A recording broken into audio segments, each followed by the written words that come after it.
అంటే మనం ఎప్పుడైనా మాట్లాడేప్పుడు ఒరే ఆ బ్రిటిష్ వాడు ఉన్నాడురా, 4 మొక్కలు ఇంగ్లీష్ నేర్పించారా, ప్రపంచం అంతా మన వాళ్ళు పనిచేస్తున్నారా, మన దేశాన్ని దోసేస్తుండొచ్చు బ్రిటిష్ వాడు, లేదు ఇంకేమన్నా చేస్తుండొచ్చు, అన్యాయాలన్నీ చెప్తాం, అన్ని అన్యాయాలే. కానీ పోత పోత ఆ ఇంగ్లీష్ నేర్పించబట్టే కదరా ఈరోజు ప్రపంచంలో మన వాళ్ళు పోయి చదువుకొని పెద్ద పెద్ద మేధావులు అయినారు, పెద్ద పెద్ద స్థాయికి పోయి ఉన్నారు.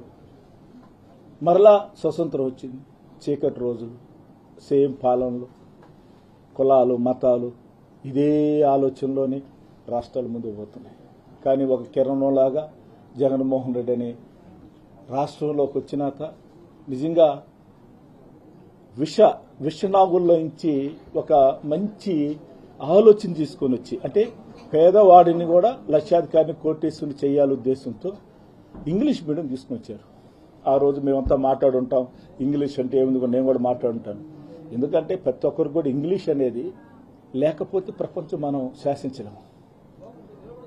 మన ఊర్లోకి ఓకే, మన ఊరు బయట పోతే, మన రాష్ట్రాన్ని దాటిపోతే, దేశాన్ని దాటిపోతే ఈరోజు జాబులు లేవు, పరిస్థితులు బాగాలేవు, ఏమి రావటం లేదు. కనీసం ఇంగ్లీష్ అన్న నేర్చుకుంటే కనీసం ప్రపంచంలో ఏదో ఒక మూల పోయి జాబ్ చేసుకునే దానికి అవసరం ఉంటుందని జగన్మోహన్ రెడ్డి గారు ఇంగ్లీష్ మీడియం అనే ఒక ఫ్యాక్టరీ తయారు చేశారు. అంటే మనం మామూలుగా మనం మెడికల్ షాపుల్లో మెడికల్ ఎందుకంటే ఆరోగ్యానికి మనం మెడికల్ అన్ని కూడా చేస్తాం. కానీ జగన్మోహన్ రెడ్డి ఏం సృష్టించాడంటే ఇంకొక కొన్ని తరాలు కుటుంబాలు బాగుండేదానికి ఒక చదువు అనే దాన్ని ఇంగ్లీష్ మీడియం తీసుకొని వచ్చారు.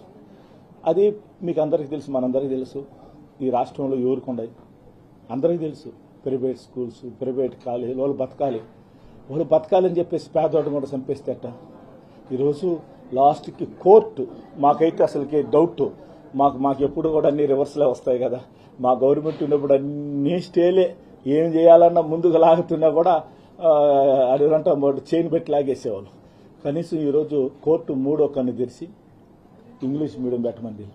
కానీ వీళ్ళకి భయం లేదు, ఎందుకంటే వాళ్ళకి కోర్టు అన్నా భయం లేదు. ఈ దేశం మా చేతిలో ఉంది. 3 మొక్కల ఆటలని 3 పార్టీలు ఈరోజు ఎంత అధ్వానం తీసుకొచ్చేసిందంటే మనం చాలా వెనకబడిపోతా ఉన్నాం. మళ్ళా జగనన్న రావాలని పేదవాడు ప్రతి ఇంట్లో కూడా ఈరోజు పూజలు చేస్తున్నారు. అందరూ తన కుటుంబం బాగుండాలని పూజ చేసేది కన్నా ఒక 2 ఎక్కువ జగనన్న బాగుండాలి, మా కుటుంబం బాగుండాలని ఆలోచిస్తున్నారు. కాబట్టి చంద్రబాబు నాయుడు గారు దయచేసి మనం బిడ్డలు కనమన్నప్పుడు మనకు ఒకే బిడ్డ, అది మనం పాటించాం. మనం ఇంగ్లీష్ వద్దంటే మన ఇంట్లో బిడ్డలు చైనాలు కూడా చైనా భాష నేర్పించాలి, సింగపూర్ భాష నేర్పించాలి మన బిడ్డలకి, మన వాళ్ళకంతా. ఊళ్ళో బిడ్డలకైతే చదవకూడదు. అందరూ బానిసత్వం. ఏంది బానిసత్వం? ఇది పోవాలి, రాష్ట్రంలో పోవాలి. ఖచ్చితంగా దీని మీద వైఎస్ఆర్ పార్టీ మేము ఖండిస్తూ ఉన్నాం. దీన్ని చంద్రబాబు నాయుడు గారు ఇమ్మీడియట్లీగా దాన్ని కావాలని కట్ చేసుకుని వస్తూ ఉంటారు. దాంట్లో 3 సంవత్సరాలు కళ్ళు మూసి కళ్ళు తెరిచే లోపల ప్రజలారా ఆలోచించండి. అబద్ధం చెప్పే వ్యక్తికి ఎలా చేశారో ఇప్పుడు తెలుస్తున్నది. కాబట్టి ఇంగ్లీష్ మీడియం కంపల్సరీ కావాలి. పేదవాడు లక్షాధికారి కావాలంటే జగన్ రావాలి. ఇప్పుడు ఋషికొండ విషయంలో నానా రాగి చేశారు. ఈ రోజు సింహాచలం అప్పన్న కొండకి గుండు కొట్టేస్తా ఉన్నారు. ఈ రోజు ఏం జరుగుతుంది అనుకుంటారు? అంటే మామూలుగా మన తిరుమలకి వస్తే గుండ్లు కొట్టించుకుంటాం, దేవుడికి మొక్కుబడి తీస్తాం. అప్పన్న తిరగపోతే గుండ్లు కొడతాం. ఎందుకు కొడతాం? మనం మొక్కుబడి తీర్చేదానికి. వాళ్ళ కార్యకర్తలకి, వాళ్ళ లీడర్లకి కొండలే గుండు కొట్టేస్తున్నారు, దేవుడినే గుండు కొడుతున్నారు. మనం దేవుడి దగ్గర మనం గుండు కొట్టించుకుంటే దేవుడు కొండలే గుండు కొట్టేస్తున్నారు. ఎంత టెక్నాలజీ చంద్రబాబు నాయుడు గారు చెప్పేది ఒకటి, చేసేది ఒకటి. ఏ కొండలు లేవు. ఆంధ్రాలో చాలా కొండలు బండాయి. అన్ని కొండలు ఈరోజు భూస్థాపితం అయిపోతున్నాయి. పేరు ఒకప్పుడు పలానా ఊర్లో పలానా ఎర్ర కొండ ఉన్నదంట, మా ఊళ్ళో మట్టి కొండ ఉన్నదంట, మా ఊళ్ళో ఇసుక దొబ్బులు ఉన్నాయంట. అయిపోయినాయి, పోతా ఉన్నాయి. ఏ పాలన లేదు. ఏం పాలన ఉందంటే 3 పాలనలు ఉన్నాయి. ఇసుక ఎత్తుకో, మట్టి ఎత్తుకో, కంకర ఎత్తుకో. మళ్ళీ ఇంకొక పాలన. ఏం పాలన? ఓం నమః ముందు ఇళ్ళ ముందుకు కూడా అర్థం కాల. ఇళ్ల ముందుకు కూడా ఈరోజు వాటర్ బాటిల్ దొరకట్లా. ఆన్లైన్లో దొరికేది ఏకైక ఈ రాష్ట్రంలో ఏమైనా దొరుకుతున్నదంటే ఈరోజు లిక్కర్. చంద్రబాబు నాయుడు గారు వాళ్ళ కార్యకర్తల్ని ఈరోజు లీడర్ని కోటీసులు చేశారు. జగన్మోహన్ రెడ్డి నేను అనకూడదు, మా లీడరు బాధలు మాకు కూడా ఆ రోజు ఎమ్మెల్యేలంతా అనకూడదు, ఏ స్థాయికి వచ్చినారు ఎమ్మెల్యేలంతా ఈరోజు.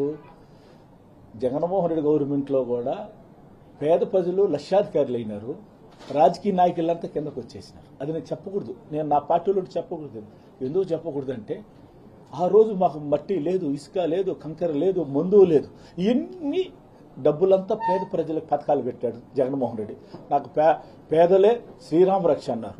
రాజకీయ నాయకులందరూ కూడా చాలా వెనకబడిపోయినారు. అది ఎమ్మెల్యే కావచ్చు, అది ఏ ఎమ్మెల్యే అయినా సరే చాలా ఇబ్బందులు పడ్డారు. ఈ గవర్నమెంట్లో పేదోళ్ళుగా ఉన్నారు, నాయకులు కోటీసులు అయినారు. రెండు చూడండి, ఆ రోజు పేదోడు లక్షాధికారి కోటీసు అయినాడు, రాజకీయ నాయకులు చాలా ఇబ్బంది పడిపోయినారు, రాజకీయ నాయకులు అందరూ. ఈరోజు బ్యాలెన్స్ అదే ప్రాణం తీసి ప్రాణం పోయమంటారు చూడండి, వాడు సినిమాలో ఒకటి చెప్తారు, ప్రాణం తీసి ప్రాణం పోయమని. ఆ రోజు పేదవాళ్ళకి ప్రాణం పోసారు, ఈరోజు పేదవాళ్ళకి ప్రాణం తీస్తా ఉన్నారు. ఇంకా కూడా రాకపోతే చూసాం మన పక్కనే తమిళనాడు ఎలక్షన్స్ ఎట జరిగినాయా, ఏజెంట్లు కూడా కూర్చోలా, విజయ్ గెలిచిపోయినారు. చంద్రబాబు నాయుడు గారు జగన్మోహన్ రెడ్డికి చిన్న పిల్లగాడు వచ్చి బూత్కా నిలబడతాడు ఈసారి. అన్నా నేనున్నాను, ఎవడు రివర్స్ మాట్లాడినా ఎవరైనా సరే మా ఓటు మా జగనానికి. పేదవాడు, చదువుకునేవాడు ఎవరైనా సరే ఫస్ట్ జగన్మోహన్ రెడ్డి రావాలని కోరుకుంటున్నారు. జై జగనన్న, జై జై జగనన్న.